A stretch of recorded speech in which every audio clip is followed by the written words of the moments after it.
Iran के पूर्व supreme leader ayatollah Ali Khamenei जो 36 सालों तक ईरान के सर्वोच्च नेता के रूप में सेवा दी हैं, उनका अंतिम संस्कार कल से शुरू हो गया है और 9 जुलाई 2026 को उनको सुपुर्द खाक किया जाएगा। लेकिन सबसे बड़ा सवाल ये है कि आयतुल्ला अली खामनेई जो थे सुप्रीम लीडर, उनकी अंतिम इच्छा क्या थी, उनकी आखिरी इच्छा क्या थी जो अब ईरान उसे पूरा करने जा रहा है। और इसे पूरा करने के साथ ही साथ ईरान ने कई बड़ी चेतावनी भी दी है अमेरिका और इजराइल को, साथ में ब्रिटेन और फ्रांस को भी दी है। तो आगे हम सभी सवालों का जवाब देंगे कि क्या अभी वर्तमान में मिडिल ईस्ट में चल रहा है, साथ ही साथ आयतुल्ला अली खामनेई से जुड़े हुए महत्वपूर्ण प्रश्न जिसका सवाल ढूंढने का प्रयास करेंगे इस वीडियो में। नमस्कार, आप देख रहे हैं दुनिया दरबार। तो आयतुल्ला अली खामनेई का जो आखिरी इच्छा था वो यही था कि वो इमाम रजा की दरगाह के पास उन्हें दफनाया जाए। तो उनकी जो आखिरी इच्छा थी उसे अब ईरानी मीडिया की रिपोर्ट्स के मुताबिक supreme leader ayatollah Ali Khamenei की आखिरी इच्छा को ईरान पूरा करने जा रहा है और अब वो इमाम रजा की दरगाह पे उन्हें दफनाया जाएगा 9 जुलाई 2026 को। इस बीच खबर ये भी सामने आ रही है कि ये जो दरगाह है, ये दरगाह कहाँ है, सबसे महत्वपूर्ण बात, क्योंकि ये जो दरगाह है ये पैतृक शहर यानी जो खामनेई साहब के पैतृक शहर है वो दरगाह वहीं पर है। तो 9 जुलाई को उनको सुपुर्द खाक किया जाएगा। इसके साथ ही साथ एक महत्वपूर्ण 3 प्रश्न हैं। पहला प्रश्न ये है कि अंतिम संस्कार में इतनी देरी क्यों हुई खामनेई साहब के। दूसरा कि अंतिम संस्कार जिस तरीके से ईरान कर रहा है 3 से 9 जुलाई यानी कि लगभग 7 से 6-7 दिन की हो रही है। तो इसमें ये देखना महत्वपूर्ण होगा कि इतने लंबे समय तक अंतिम संस्कार क्यों किया जा रहा है और क्या ये अंतिम संस्कार है या फिर ईरान का शक्ति प्रदर्शन, क्योंकि आपको भी पता है कि ईरान में अभी सभी देशों के प्रतिनिधिमंडल पहुंच रहे हैं अली खामनेई साहब को श्रद्धांजलि देने के लिए। तीसरा प्रश्न ये भी है कि अंतिम संस्कार के लिए मुहर्रम का ही महीना क्यों चुना गया है। तो पहला क्वेश्चन का सवाल यही है कि जो अली खामनेई साहब थे, आपको भी पता है कि इजराइल और अमेरिका के एयर स्ट्राइक में उनकी मौत हो गई थी, फरवरी की माह थी। उस बीच अंतिम संस्कार किया जाना बहुत ही मुश्किल था ईरान के लिए, खास करके क्योंकि अगर अंतिम यात्रा यानी उनकी जो शव यात्रा अगर निकाली जाती तो लाखों की संख्या में लोग उमड़ते और उस बीच बमबारी हो रही थी ईरान पर, इजराइल की तरफ से स्ट्राइक हो रही थी, अमेरिका के जो एयरबेस है वहाँ से स्ट्राइक हो रही थी। तो उस समय मुमकिन नहीं था कि आयतुल्ला अली खामनेई का अंतिम संस्कार किया जाए। लेकिन अब क्यों किया जा रहा है, क्योंकि आपको भी पता है कि ईरान और अमेरिका के बीच एक समझौता हुआ है, उसके बाद सीज़फायर हुआ है। अभी जो डील है वो डील को लेकर के मैं आगे बताऊंगा कि क्या उसमें अपडेट्स आए हैं सामने। दूसरा कि खामनेई साहब का जो अंतिम संस्कार है या फिर ईरान का शक्ति प्रदर्शन, तो लगभग देखिए 100 देशों के तो जो प्रतिनिधिमंडल हैं वो पहुंचे हुए हैं, उनको श्रद्धांजलि दे रहे हैं। यानी इसका ये मतलब है कि ईरान के प्रति भी बाकी देशों का जो प्रेम है वो सामने दिख रहा है। हालांकि रूस, चीन, भारत से कोई बड़े लीडर्स नहीं गए हैं, उनके प्रतिनिधिमंडल पहुंचे हुए हैं वहाँ पर उनको अंतिम संस्कार देने के लिए। CNN की रिपोर्ट के मुताबिक अगर बात करें तो एक्सपर्ट्स का कहना है कि सड़कों पर लाखों करोड़ लोगों की भीड़ जुटाकर ईरान दुनिया को संदेश दे रहा है कि उनकी शासन व्यवस्था और इस्लामिक क्रांति आज भी पूरी तरीके से मजबूत है। इसलिए क्योंकि देखिए ये जो युद्ध शुरू हुआ है इसके पहले यही इजराइल और अमेरिका का दावा था कि वहाँ के जो शासन है उसे सत्ता परिवर्तन जिसे कहते हैं सत्ता परिवर्तन करना चाहता था, लेकिन अब तक कोई सत्ता परिवर्तन नहीं हुआ है। आयतुल्ला अली खामनेई के मौत के बाद अब जो नए सुप्रीम लीडर हैं उनके बेटे मुस्तफा खामनेई हैं। तीसरा सबसे बड़ा प्रश्न जो ये है कि जो अंतिम संस्कार किए जा रहे हैं वो मुहर्रम का ही महीना क्यों चुना गया है। तो शिया इस्लाम में यह महीना शोक और शहादत से गहरा जुड़ाव है।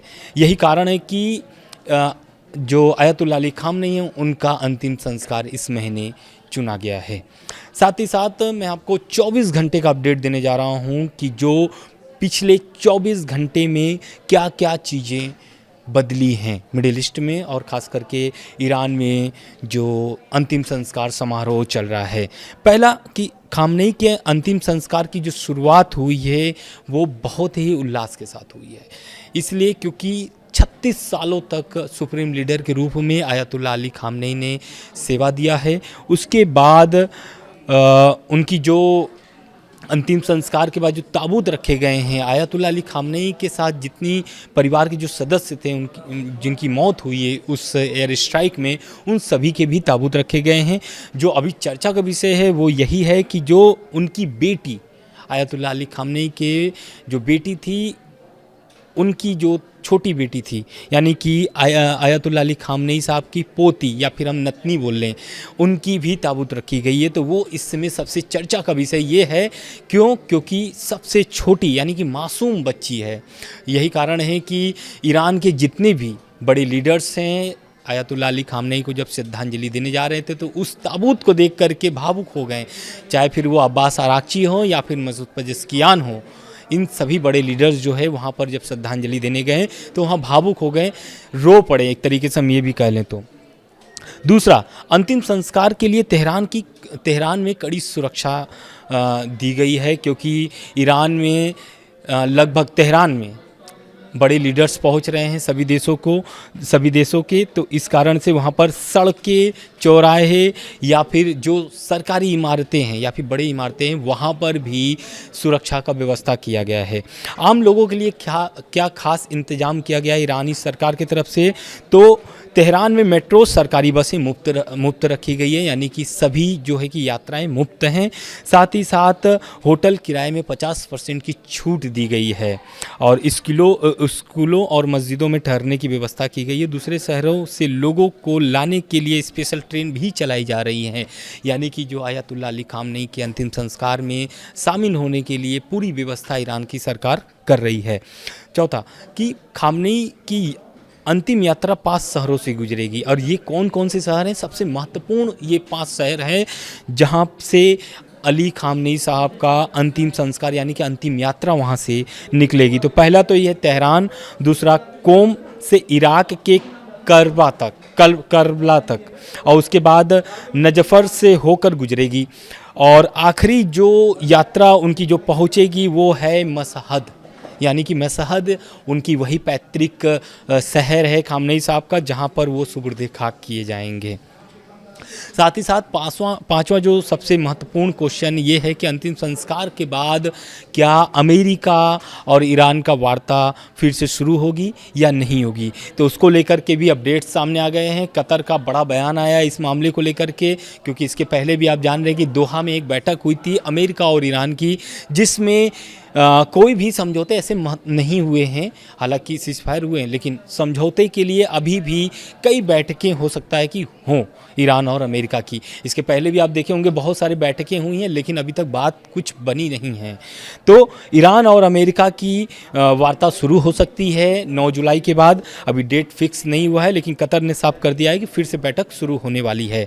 वहीं सबसे बड़ा ईरान ने एक्शन लिया है आयतुल्लाह अली खामनेई के अंतिम संस्कार के बीच में।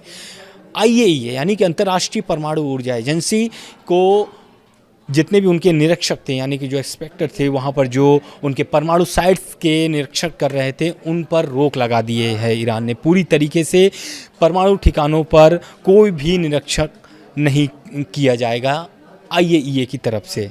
और सबसे बड़ा सवाल ये है कि IAEA अब इस पर क्या एक्शन लेगा, क्योंकि इसके पहले भी आपको पता है कि जब जून में हमला हुआ था, पिछले साल जून में हमला हुआ था, तब से ईरान ने IAEA पर एक्शन शुरू कर दिया है। और यही कारण है कि उस बीच भी जब हमले शुरू हो गए थे, हमले के बाद IAEA को बाहर की रास्ता दिखा दिया गया था।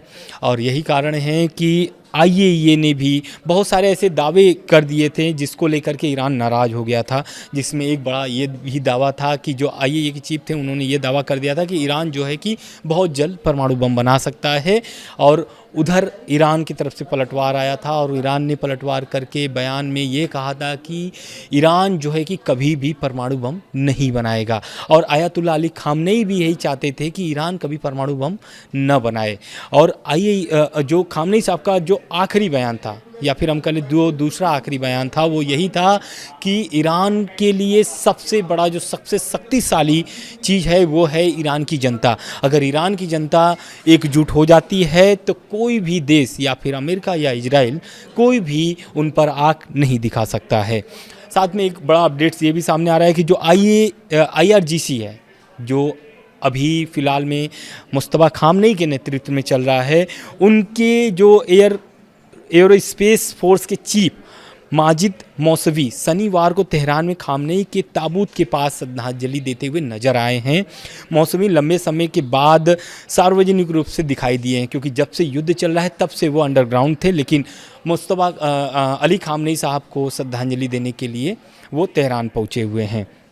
साथ ही साथ ईरान की खुफिया मंत्रालय ने एक बड़ा बयान दिया है, और बयान यह है कि खामनेई की मौत का बदला लेने का उन्होंने एक तरीके से हम ये कह दें कि धमकी दिया है।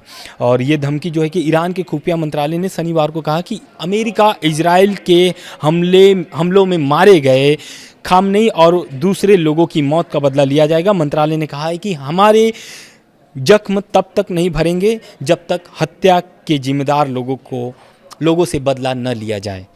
तो ये तो रह गई बात अली खामनेई साहब से जुड़े हुए। उसके बाद एक खबर सामने ये भी आ रही है कि जैसा मैंने आपको स्टार्टिंग में बताया कि ईरान ने अभी अंतिम संस्कार के बीच ब्रिटेन और फ्रांस को भी धमकी दिया है। तो वो है स्ट्रेट ऑफ हॉर्मुज से जुड़ा हुआ मामला। स्ट्रेट ऑफ हॉर्मुज को लेकर के अमेरिका को भी ईरान ने चेतावनी दिया था, यही दिया था कि जिस रास्ते की अनुमति ईरान की तरफ से दी गई है उस रास्ते पर ही उनके जहाज़ गुजरने चाहिए, नहीं तो उस पर बड़ा एक्शन IRGC की तरफ से किया जा सकता है।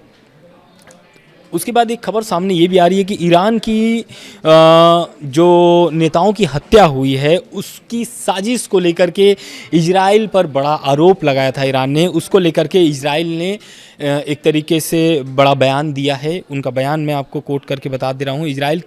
पहले तो इजराइल की जो PM ऑफिस ने द न्यूयॉर्क टाइम्स के उस रिपोर्ट को खारिज कर दिया है जिसमें दावा किया गया था कि अमेरिका को आशंका थी कि इजराइल ईरान के वार्ताकारों की हत्या की कोशिश कर सकता है। वार्ताकारी यानी जो पहले जो बैठक हो चुकी है जिसमें ईरान के बड़े लीडर्स शामिल हुए थे और उसमें अब्बास अराक्ची भी बहुत सारे बैठकों में शामिल हुए थे जो ईरान के विदेश मंत्री हैं। उसको लेकर के बड़ा एक तरीके से बयान आया है इजराइल PM ऑफिस से। उन्होंने कहा है कि हमेशा की तरह द न्यूयॉर्क टाइम्स की इजराइल और ईरान वार्ताकारों से जुड़ी हुई ताज़ा रिपोर्ट फर्जी है, इसका वास्तविकता से कोई भी लेना देना नहीं है। ये रह गई अब तक के सबसे बड़े अपडेट्स ईरान से जुड़ा हुआ। आगे जो भी अपडेट्स आते रहेंगे लगातार हम आपको पहुंचाते रहेंगे। धन्यवाद।